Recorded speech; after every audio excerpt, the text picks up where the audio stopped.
Hare Krishna, everyone. We are learning Mukunda Mala Stotram. Today, we will be learning the last few verses of Mukunda Mala Stotram, and in all probability, it could be completed. So, we are learning the extra verses which are found in some texts. So, there are 7 verses. We have completed around 3 or 4, and today we will complete the rest of them. So, shloka number 17c, that is after 17th verse, A and B are to be recited, and now C. So, let us learn this. Ma me माँ में मामे stri tvam स्त्रीत्वं त्वं ma cha me माँ च मे में syat स्यात् ubhavaha कुभावः कुभावः ma murkhatvam माँ मूर्खत्वं ma udeshu janma माँ उदेशेषु जन्म मिथ्या दृष्टिर मिथ्या दृष्टिर मा च मे माँ में स्यात् स्यात् कदाचित् कदाचित् जातौ जातौ जातौ विष्णु भक्तो विष्णु भक्तो भवेयम् भवेयम् लाइन बाय लाइन मा मे स्त्रीत्वं मा च मे स्यात् उभावः माँ में माँ च में स्यात्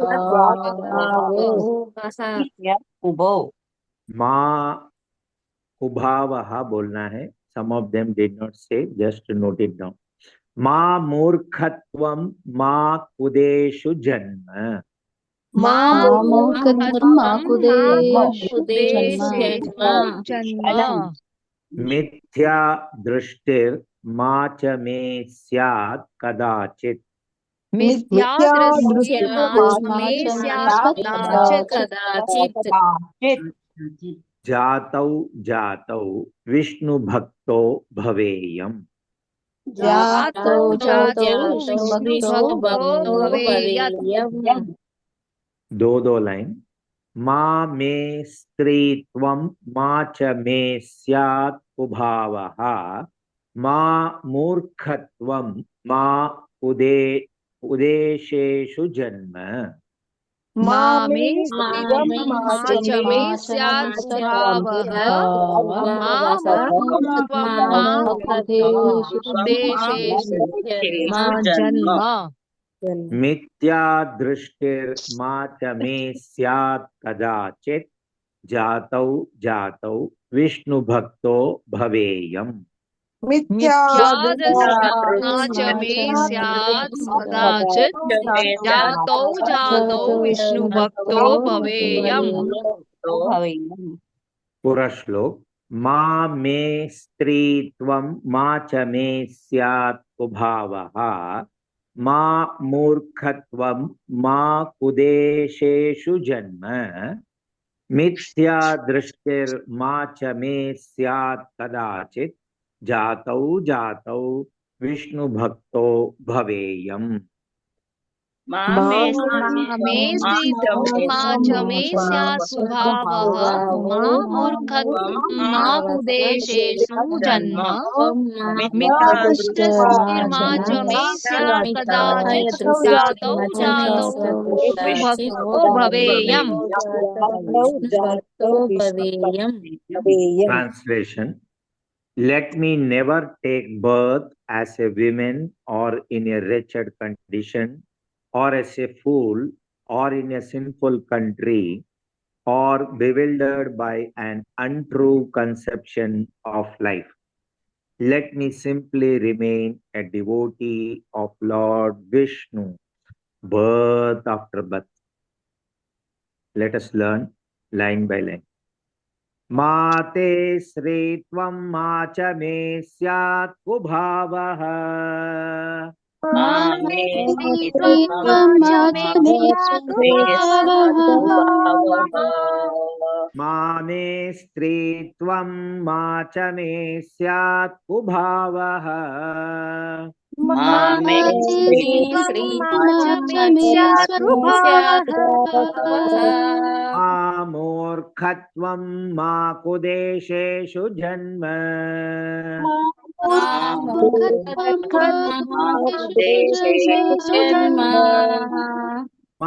मूर्खत्वं मा कुदेशेषु जन्म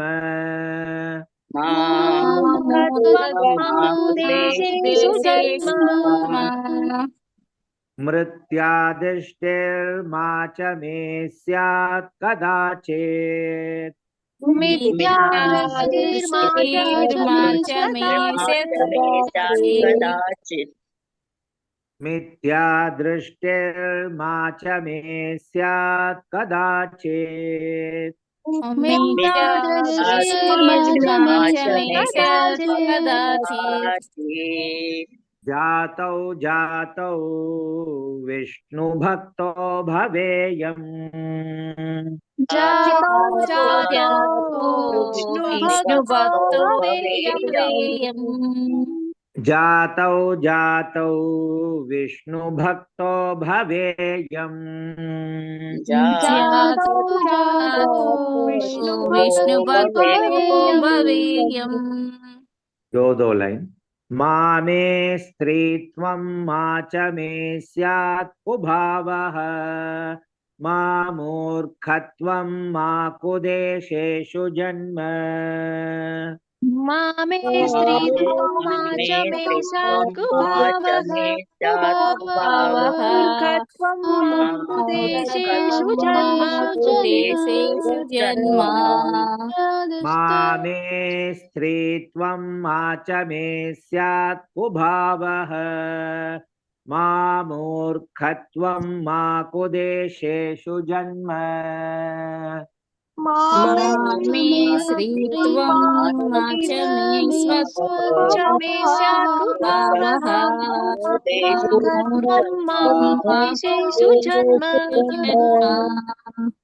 मिथ्यादृष्टिर्मा च मे स्यात् कदाचित् जातौ जातौ विष्णुभक्तो भवेयम् मिथ्यादृष्टिर्मा च मे स्यात् कदाचित् जातौ विष्णुभक्तो भवेयम् मिथ्यादृष्टिर्मा च मे स्यात् कदाचित् जातौ विष्णुभक्तो भवेयम् मिथ्यादृष्टिर्मा च मे स्यात् विष्णुभक्तो भवेयम् पूरा श्लोक मामे स्त्रीत्वं मा च मे स्यात् कुभावः मूर्खत्वं मा कुदेशेषु जन्म मिथ्यादृष्टिर्मा च मे स्यात् कदाचित् जातौ विष्णुभक्तो भवेयम् मामे स्त्रीत्वं मा च मे स्यात् कुभावः मूर्खत्वं मा कुदेशेषु जन्म मिथ्यादृष्टिर्मा च मे स्यात् कदाचित् जातो विष्णुभक्तो भवेयम् One more time. मामे स्त्रीत्वं मा च मे स्यात् कुभावः मूर्खत्वं मा कुदेशेषु जन्म मिथ्यादृष्टिर्मा च मे स्यात् कदाचित् जातौ विष्णुभक्तो भवेयम् मामे मामचमे सहावः कर्तुमानुदेशेषु जन्म देशेषु नित्याय दृष्टिर्मचमे सदाशि भजतो विष्णुभक्तो भवेयम्। Next verse is very similar to a famous verse. Slight variations are there. This is normally recited at many rituals towards the end, offering everything to Lord Krishna or Vishnu, whatever we do. Okay. So this is a famous shloka. We have learned this in Vishnu Sahasranam also. Yes. So now we will learn here with slight modification. Kayena vacha manasendriyaischa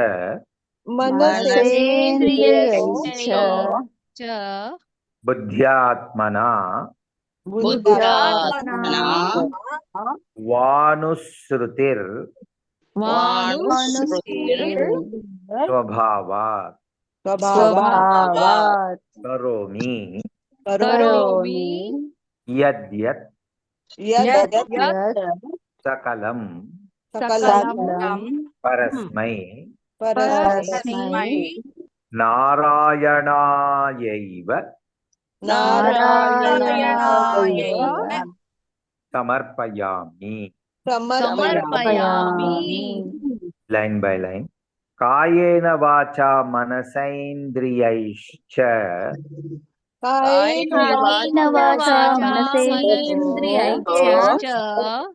buddhyatmana vanusrutir swabhavat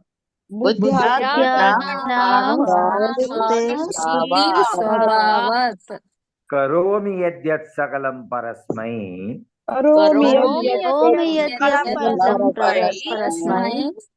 Narayanayaiva samarpayami.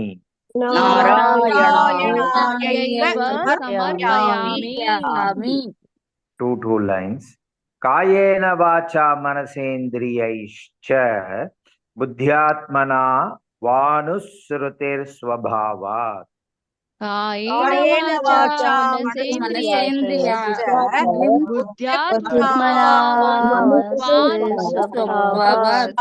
स्वभावात् करोमि यद्यत् सकलं परस्मै नारायणायैव समर्पयामि.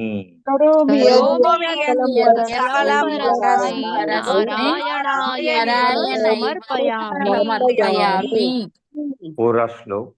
कायेन वाचा मनसेन्द्रियैश्च बुद्ध्यात्मना वानुस्रुतिर्स्वभावात् करोमि यद्यत् सकलं परस्मै नारायणायैव समर्पयामि. कायेन वाचा मनसेन्द्रियैश्च बुद्ध्यात्मना वानुस्रुतिर्स्वभावात् करोमि यद्यत् सकलं परस्मै नारायणायैव समर्पयामि. Whatever I do with my mind, body, speech, or with other senses of my body, or with my intellect, or with my innate natural tendencies, I offer everything to you, O Narayana, or Vishnu, or Krishna. We will learn this also in Suprabhatam tune only, since all the verses are in that. Kayena vacha manasendriyaischa कायेन वाचा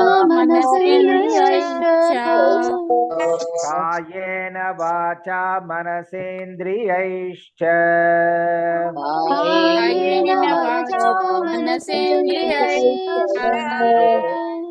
buddhyatmana vanusrutir swabhavat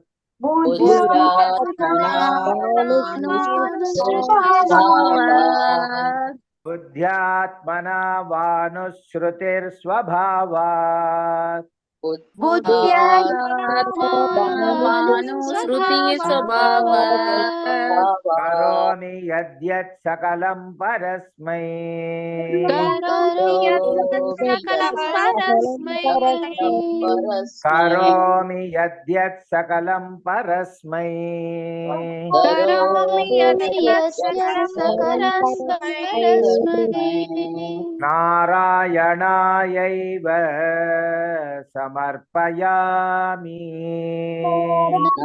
नारायणायैव समर्पयामि नारायणायैव समर्पयामि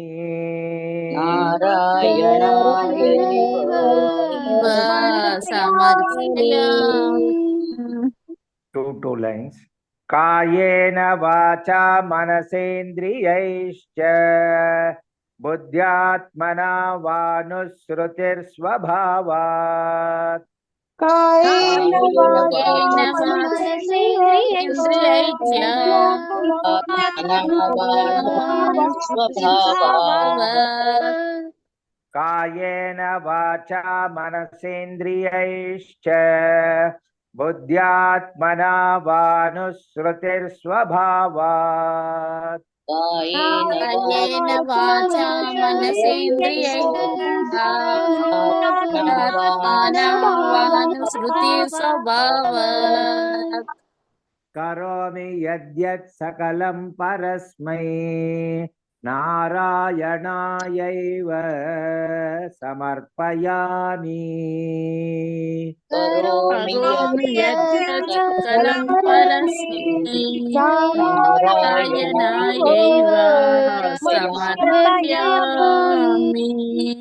करोमि यद्यत् सकलं परस्मै नारायणायैव समर्पयामि करोमि यद्यत् सकलं परस्मै नारायणायैव समर्पयामि पूरा श्लोक कायेन वाचा मनसेन्द्रियैश्च बुद्ध्यात्मना वानुस्मृतिर्स्वभावात् करोमि यद्यत् सकलं परस्मै नारायणायैव समर्पयामि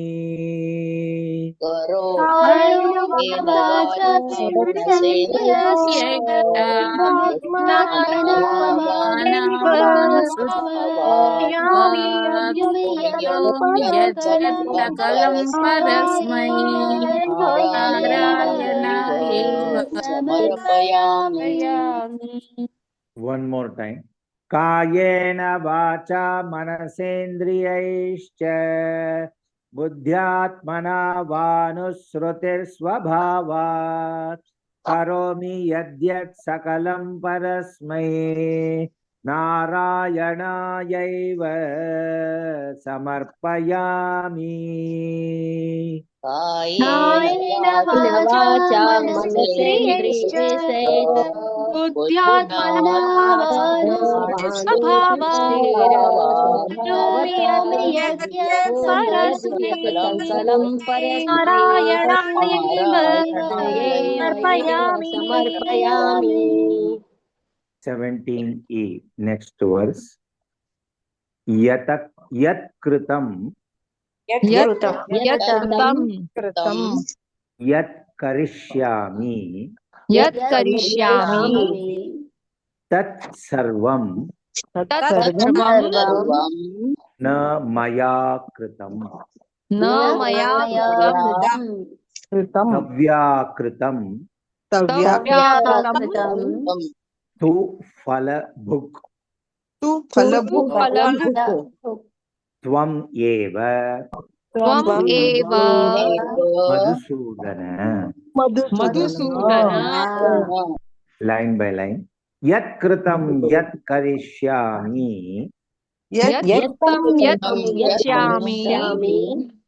तत्सर्वं न मया कृतं तव्यकृतं तु फलभुक् फलभुक् It is tavyakritam tu falabhuk. तव्याकृतं फलभुक् Tvam eva madhusudana. त्वम् एव मधुसूदन Two lines.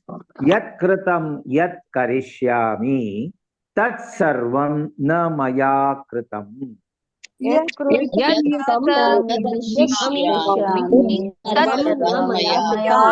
मया कृतं Tavyakritam tu falabhuk. Tvam eva madhusudana.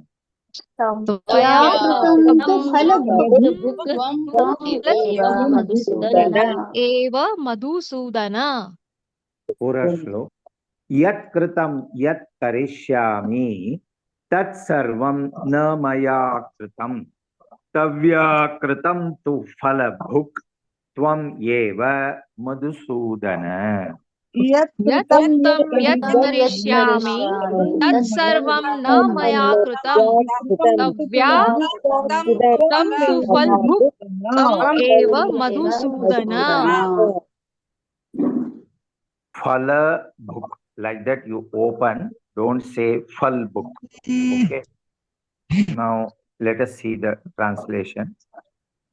O Lord Krishna, O killer of the Madhu demon, O rightful enjoyer of the fruits of action, whatever I have been or will be able to do is not done by me, but by you only. Hare Krishna. Such a beautiful conclusion. Let us learn this in the tune. Yat kritam yat karishyami. यत् कृतं यत् करिष्यामि Yat kritam yat karishyami. यत् कृतं यत् करिष्यामि Yat sarvam na maya kritam. तत्सर्वं Tat sarvam na maya kritam. मया कृतं Tavyakritam tu falabhuk. तव्याकृतं फलभुक् Tavyakritam tu falabhuk. तव्याकृतं फलभुक् Tvameva madhusudana. Madhusudan Tvameva madhusudana.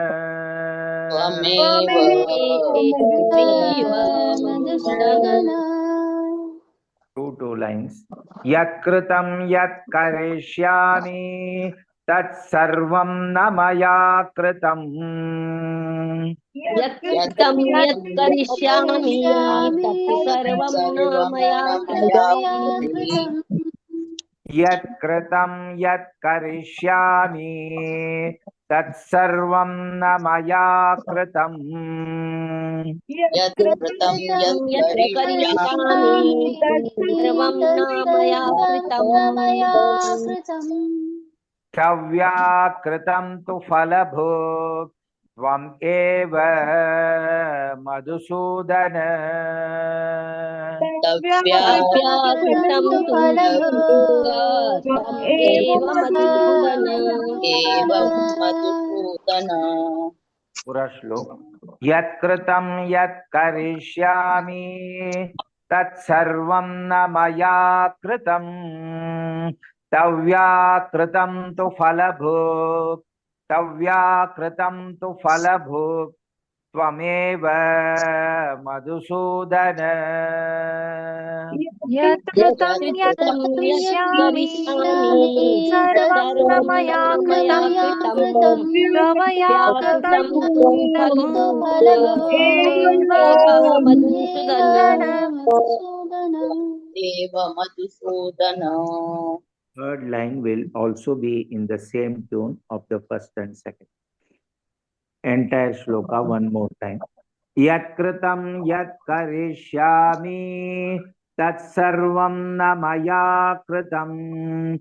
तव्याकृतं तु फलभोक् तव्याकृतं तु फलभोक् त्वमेव मधुसूदन यत्कृतं यत्कृतं यत् सर्वं न मया कृतं त्वया कृतं तु फलमेव Madhusudan. Let us last line और थोड़ा नीचे नीचे नीचे नीचे last further. Yes. इति श्री कुलशेखर प्रणीतं मुकुन्दमाला स्तोत्रं सम्पूर्णम्। इति कुलशेखर प्रणीतं मुकुन्दमाला सम्पूर्णम्। इति श्री कुलशेखर प्रणीतं मुकुन्दमाला स्तोत्रं सम्पूर्णम्। इति कुलशेखर प्रणीतं मुकुन्दमाला स्तोत्रं सम्पूर्णम्। आज सीखा हुआ श्लोक एक बार मेरे से पारायण होगा, सब लोग सिर्फ सुनना। 17C मामे स्त्रीत्वं मा च मे स्यात् कुभावः मा मूर्खत्वं मा कुदेशेषु जन्म मिथ्या दृष्टिर्मा च मे स्यात् कदाचित् जातौ जातौ विष्णुभक्तो भवेयम् कायेन वाचा मनसेन्द्रियैश्च बुद्ध्यात्मना वानुस्मृतिर्स्वभावात् करोमि यद्यत् सकलं परस्मै नारायणायैव समर्पयामि। 17E यत्कृतं यत्करिष्यामि तत्सर्वं न मया कृतं तव्याकृतं तु फलभोक् त्वमेव मधुसूदन। इति श्री कुलशेखर प्रणीतं मुकुन्दमाला स्तोत्रं सम्पूर्णम्। Repeat after me. Hare Krishna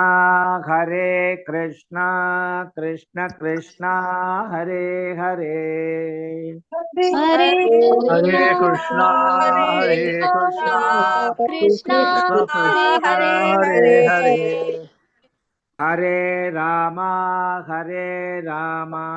Ram Ram Hare Hare Hare Ram Hare Hare Ram Ram Ram Ram Ram Hare Hare Hare Hare.